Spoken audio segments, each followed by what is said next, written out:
Hi everybody. In this video I'm going to share two really quick tips for shortcuts in Google Drive. These are two things that I use all the time, so hopefully you can find them useful as well. In Google Drive, two of the things I do the most are I'm always renaming files to organize my drive. I like to archive things, and so I like to change the names of them and add dates so that they'll be organized by date.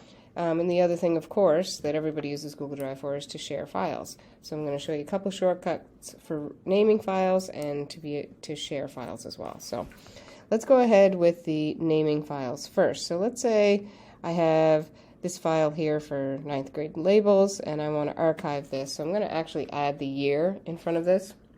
So there's a couple ways you can name files. You can select it, make it blue, highlight it, and then you can go up here and say you want to rename the file, or you can select the file. You can hold down the Control button and then click this, and this menu pops up. But there's an even quicker way to rename a file.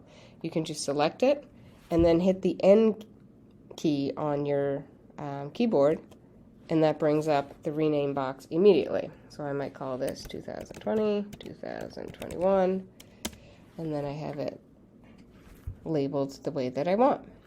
So again, just highlight it, hit the N key, boom, you can rename it right from there.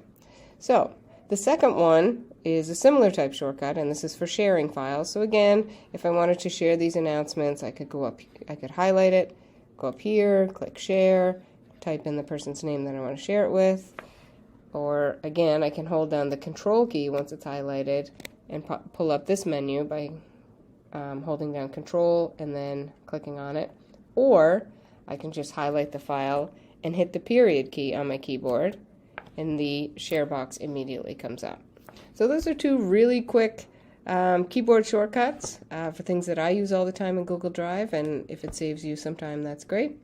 Thanks for watching.